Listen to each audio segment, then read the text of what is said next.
नमस्कार प्यारे बच्चों, अभी आपके जहन में अलग अलग चीजें चल रही होंगी।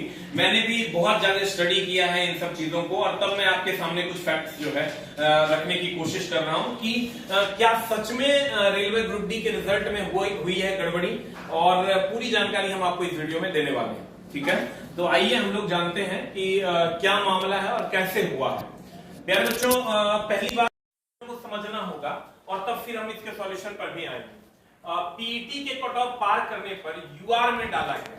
अगर जैसे कोई ओबीसी कैंडिडेट है, एससी एसटी कैंडिडेट है, अगर पीईटी में वो यूआर में चला गया तो फिर जब उसका फाइनल कट ऑफ बना तो उसको फिर से अपने कैटेगरी में डाल दिया गया, जो कि नहीं होना चाहिए था।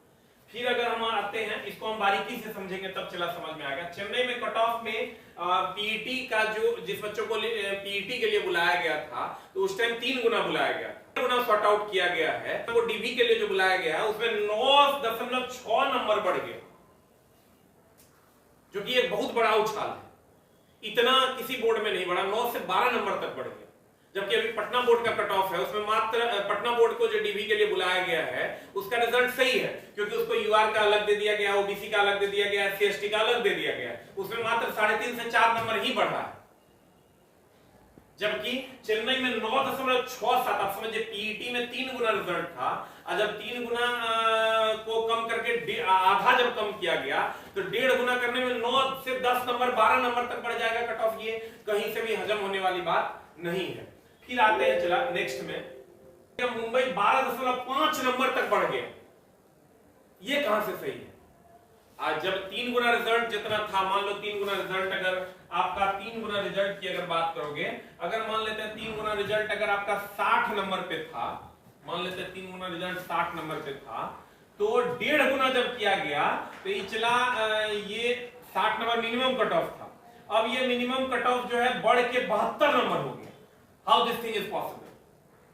अगर 60 नंबर मिनिमम कट ऑफ था पीईटी में फिजिकल के लिए, तो जब फिजिकल पास होने के बाद उसमें कुछ छटा भी होगा, और छटने के बाद मान लीजिए 0.5 छट जाता है तो 2.5% बचा, और 2.5 गुना बचा। 2.5 गुना में आधा छांटना है, आधा से भी कम छांटना है, तो रिजल्ट में 12 नंबर इंक्रीज कैसे कर जाए? अब करेगा तो सबका करेगा।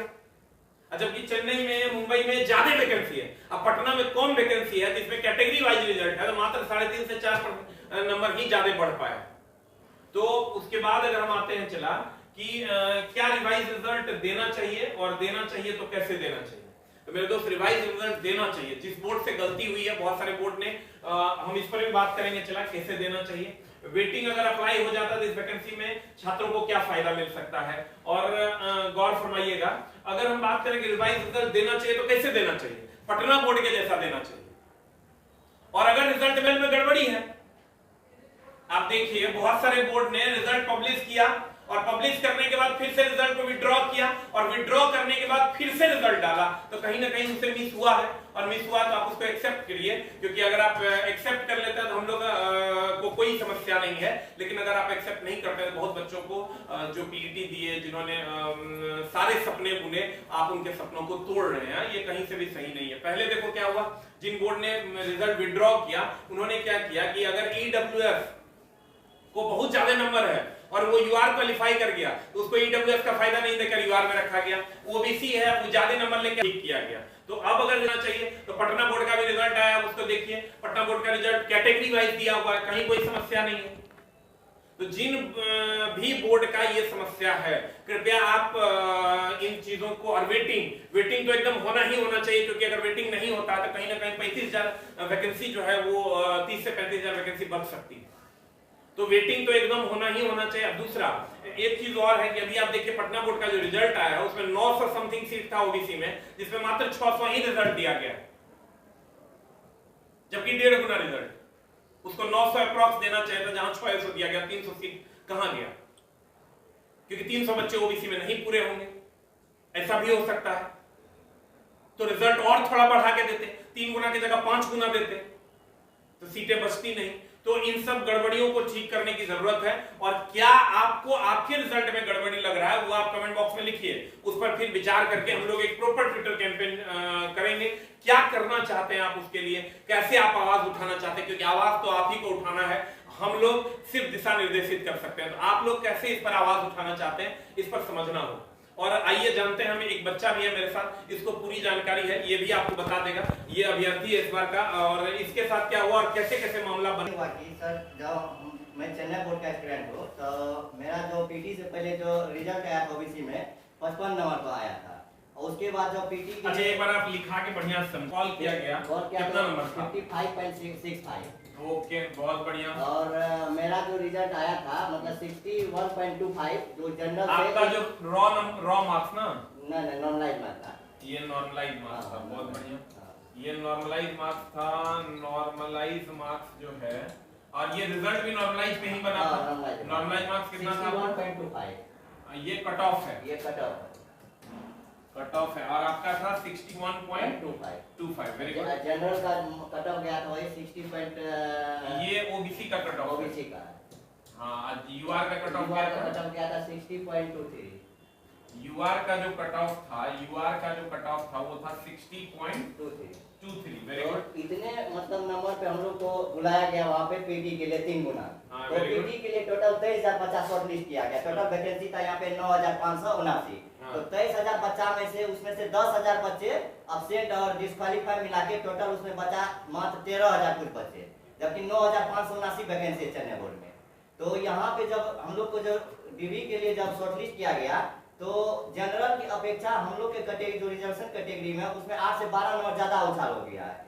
जबकि अभी पटना बोर्ड का जैसे रिजल्ट दिया गया उसमें चेन्नई बोर्ड से 3 गुना कम वैकेंसी है, मात्र 3,563 वैकेंसी है। उसमें कम्युनिटी वाइज इस बार रिजल्ट दिया गया है, तो उसमें मात्र चेन्नई में कम्युनिटी वाइज रिजल्ट नहीं है। चेन्नई में कम्युनिटी वाइज नहीं दिया गया, जिसके कारण ये नहीं पता चल रहा है कि कौन सा कैटेगरी में कितने सीट खाली रह गया है। तो आप लोगों को सिर्फ ये आप लोगों की मांग है कि कैटेगरी वाइज रिजल्ट सारे बोर्ड, हम लोगों की मांग है कि जैसे पटना बोर्ड में कैटेगरी वाइज रिजल्ट दिया गया है, उसी तरह से हर बोर्ड में कैटेगरी वाइज रिजल्ट दिया जाए। उसमें से कितने बच्चे ऐसे जिसका यूआर में हुआ है, ओबीसी का इतना हुआ, अप्रेंटिस का इतना हुआ और एक्स सर्विसमैन का उतना हुआ है, जिससे हम लोग को ये पता चल सके कि उतने बच्चे का अगर सिलेक्शन नहीं हुआ तो कितना सीट उसमें से खाली रह गया है। अगर ये सीट खाली रह गया है तो अगर फिर हम कम्युनिटी वाइज नहीं देता रिजल्ट तो पता नहीं चलेगा कि कितने चेन्नई में खाली है। अगर खाली रहेगा तो बाद में वो लोग वैकेंसी को बचा लेगा। तो कहने का मतलब ये है कि हमारे माननीय मंत्री जी कहते हैं कि फेयर होना चाहिए सारी चीजें, हम लोग भी फेयर की मांग करते हैं, और हम ये चाहते हैं कि आप जो है सारी चीजों को क्लियर करते हुए सिर्फ और सिर्फ बच्चों की ये मांग है कि आप कैटेगरी वाइज रिजल्ट दें। जैसे पटना बोर्ड ने दिया है, वो आप ही का बोर्ड है, पटना बोर्ड भी रेलवे का ही बोर्ड है, तो जैसे पटना बोर्ड ने रिजल्ट दिया वैसे सभी लोग रिजल्ट दे दें, बच्चे सेटिस्फाइड हो जाएगा। रिजल्ट को विड्रॉ करके आप नया रिजल्ट जारी करें। और एक बात और सर सामने आ रही है कि पीटी के बाद जो भी बच्चे का रिजल्ट हुआ है, अगर वो रिजर्वेशन कैटेगरी का जनरल कैटेगरी से ऊपर भी है तो उसको रिजर्वेशन कैटेगरी में काउंट किया जा रहा है। जबकि अगर जनरल कैटेगरी में अगर नंबर ज्यादा आ रहा तो उसको जनरल में लेके ही कट ऑफ तैयार करना था। तो इस पे भी विचार होना चाहिए, और पटना बोर्ड की तरह कम्युनिटी वाइज रिवाइज रिजल्ट जो है सारे बोर्ड, चेन्नई बोर्ड और जितने भी बोर्ड है वो दे।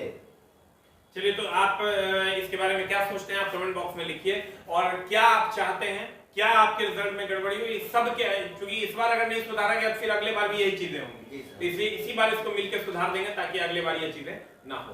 Thank you very much. आप लोग कमेंट कीजिए क्या प्रॉब्लम है, कहां पर समस्या है, क्या आप चाहते हैं और कब चाहते हैं। Thank you very much.